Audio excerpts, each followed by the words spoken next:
Hola, hola. Bienvenidos a Esperanza Vence, donde la Esperanza vence. Welcome to Esperanza Vence, where hope wins. How are you? How's it going?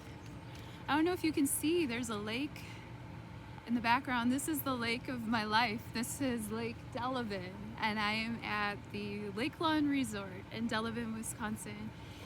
Just got finished up with the Contact Modalities Expo.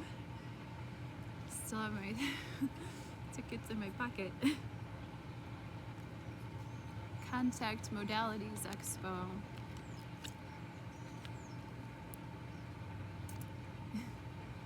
Right here in my hometown. And you can look that up and see what that was all about. I'll drop some videos. I didn't take a lot of pictures or videos pretty much this whole time of being here. I interacted with a lot of you who hopefully show up in the comments. Randy was here. We saw Skyhawk88. Marty was here. Of course, the Jimmy Church and his BDE were here.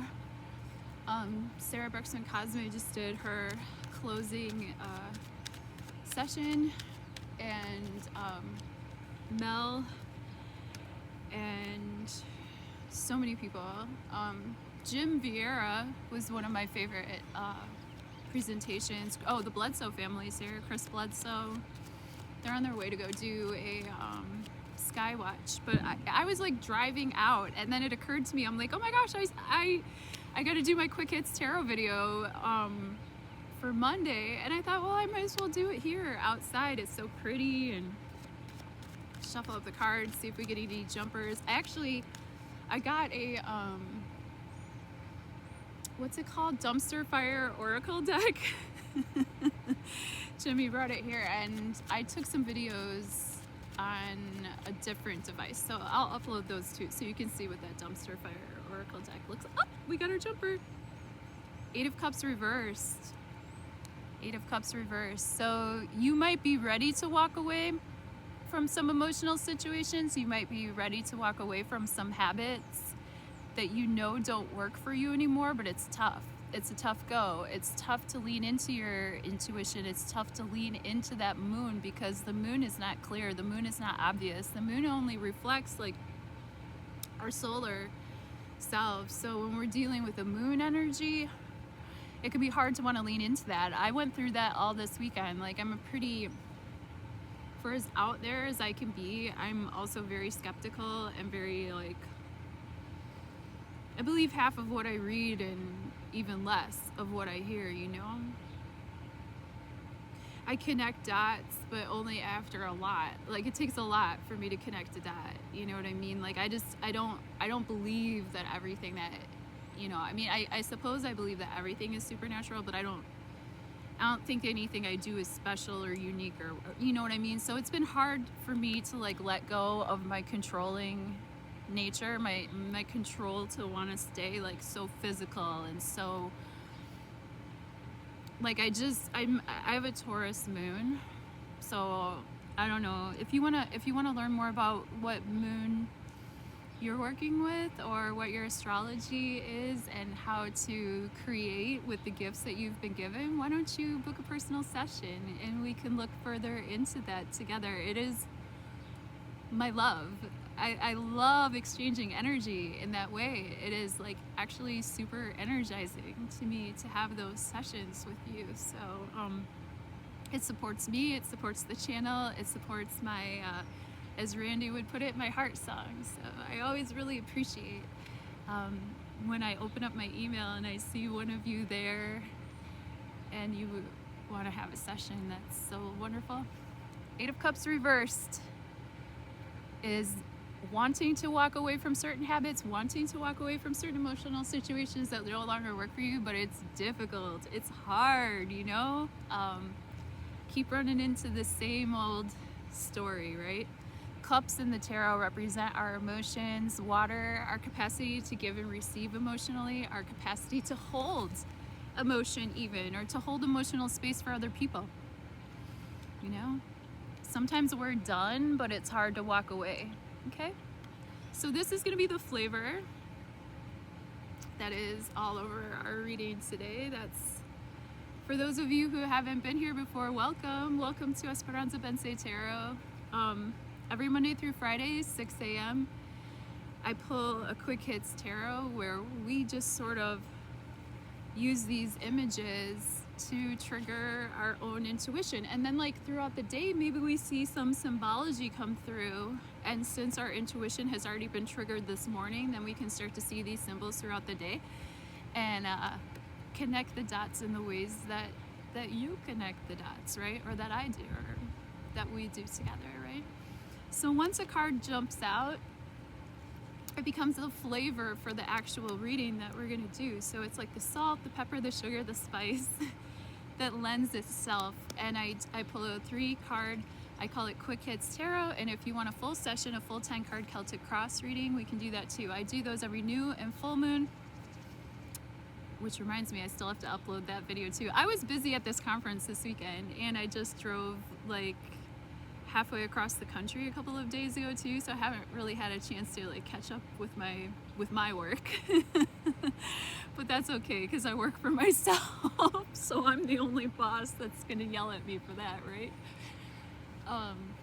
Let's pray over these cards and see what we get for a Quick Hit Tarot for Monday, the 4th of May, 2026.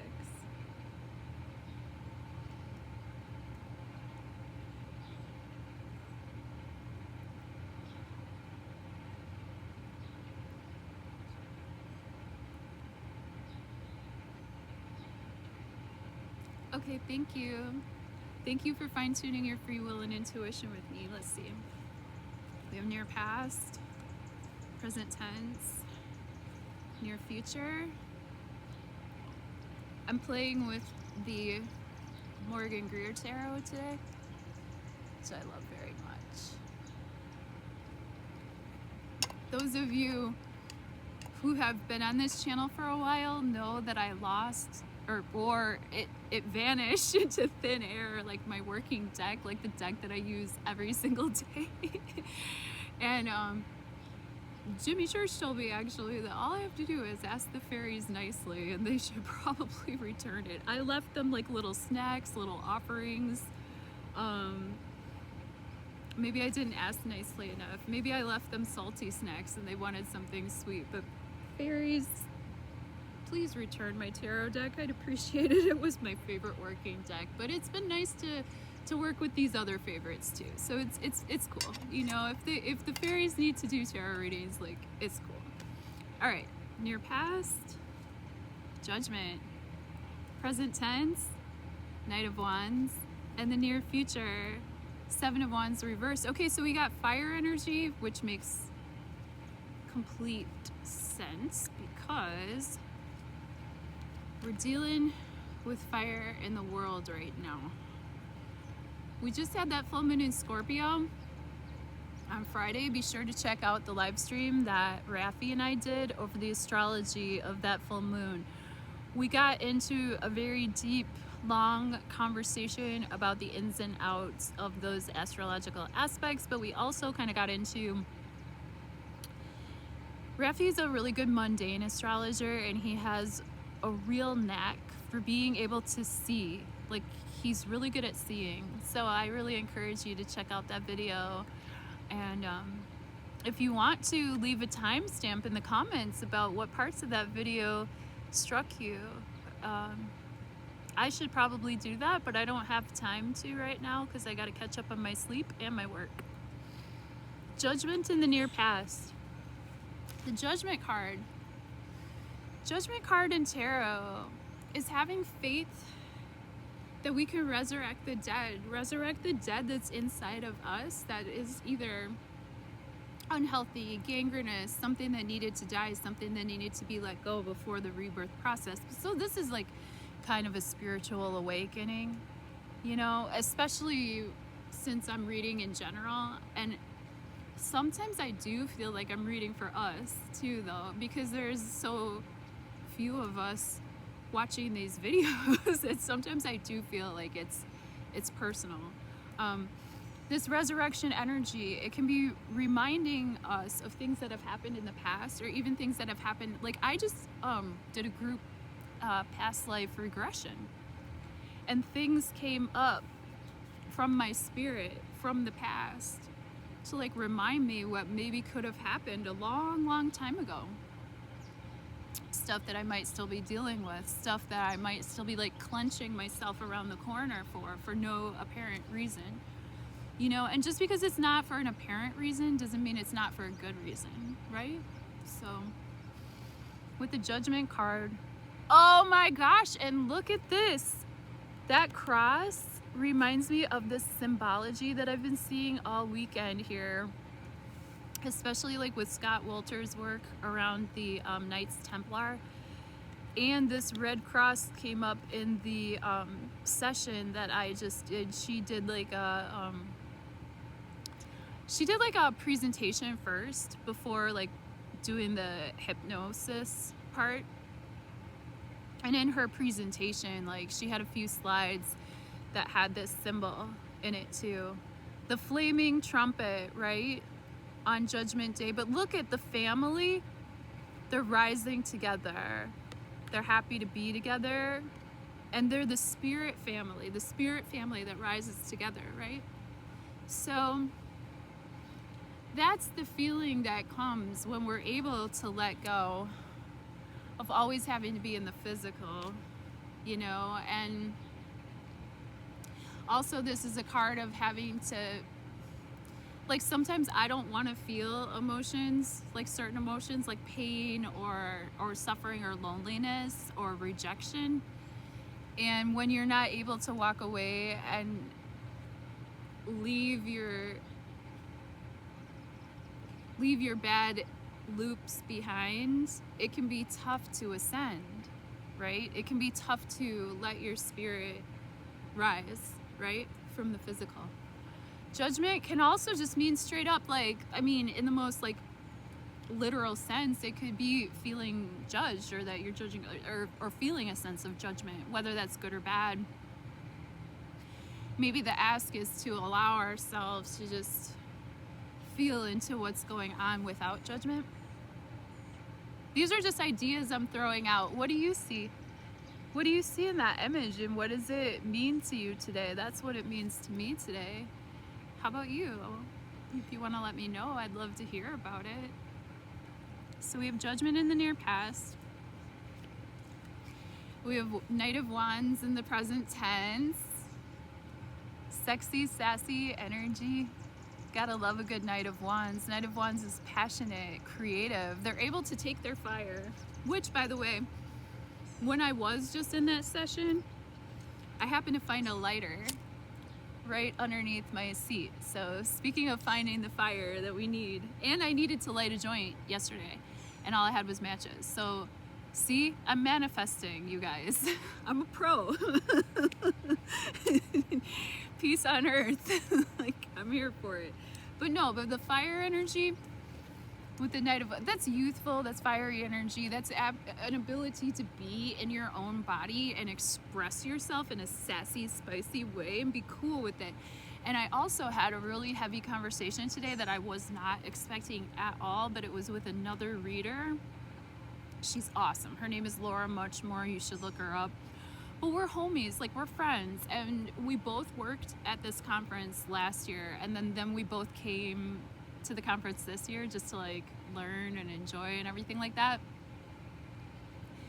But like literally we had like this exchange of energy, and she really felt something in me about like my fire chakras, right? Like my root chakra, my sacral chakra, my solar plexus, and how I create and how I feel about being creative, or even sexually creative, right? Or even having like ownership of my physicality and my ability to accept pleasure, okay? Knight of Wands has no problem with any of that. He's the guy that comes in flirty, hot, sensual. He might be a little bit fast, he might be a little bit forward, but he is able to channel his creativity. He's able to channel his BDE into something that is actually physically happening. It's not just like an illusion, it's actually, you know, this can also be messages, communications about your health, communications about your reproductivity, whether that is in the literal sense, like your reproductive organs, or your ability to be creative and reproduce and stay within that flow, to stay grounded enough so that your fire actually gets channeled forth in a way that's constructive and not destructive, because we all know what happens when the fire gets out of control. Okay, and then we have the seven of rods, seven of wands reversed in the near future. I like seeing this card in reverse, I'm not gonna lie. This card in the upright, that's a lot of spent energy. That's a lot of like, I have to fight for my space. Like, I have to fight for a seat at the table. I have to fight to maintain my right to occupy space and my right to have my own wand. No matter what you people are throwing at me, I gotta hang on to what's important to me, to what I'm passionate about, to what fuels my fire, to what brings my heart song to the surface, right? With this in reverse, it's so great to see this in reverse, because all the other wands are gonna fall, and then the one you're hanging onto, you don't have to fight for it. You don't have to defend yourself. You don't have to defend your stance. This is a very defensive stance, right? This is like a very, you have your battle rod. Like, if anybody's ever done martial arts, Warlanda, you know, those staffs. Also, Dead Wolf, you probably know too.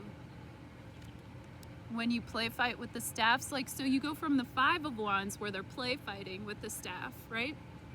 Everybody's got their own creative conflict. They're all trying to build something together, but it's not necessarily like disharmony or discord, but it's definitely a playful, not very constructive situation, right?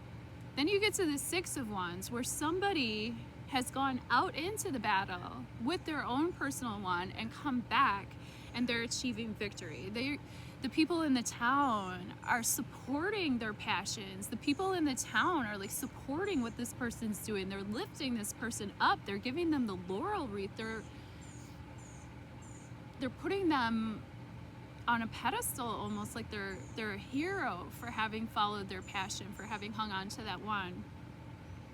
Here in the Seven of Wands, once you've had that level of achievement, once you've been noticed, once the townspeople are cheering you on, those same people are gonna make you defend your space. You know, so like that's the classic conundrum of like, oh, you know, you wish for a bunch of followers, well, now you gotta handle the haters too, right? You still gotta keep moving. Like, even though you might have achieved victory on one level, you have to still keep moving. You have to still keep maintaining your space, right? It's just like when you raise tax brackets. You know, it's like you get to the next level, but you have to work to maintain that level. That level doesn't just cruise control. You know, like, you have to keep working to maintain that level. And actually, the older we get, the harder the work feels, right? To maintain the same level, right? So with the Seven of Wands reversed, this is not a defensive stance. This is a stance of acceptance. And not having to defend your space, not having to prove yourself, not having to prove to anybody who you are or why you do what you do. You just let the wands around you fall. And you hang on to what's important to you, and to what brings you life, and to what brings you sovereignty. So that's what I have for us for our Quick Hits Tarot for Monday, the 4th of May, 2026. Tomorrow will be Cinco de Mayo. My town is celebrating already this weekend. The whole downtown was kind of closed off. There was this big Ferris wheel, and maybe I'll go down and get some tacos, because I definitely need a huge snack. I love you. Have a good one. Happy Moon Day.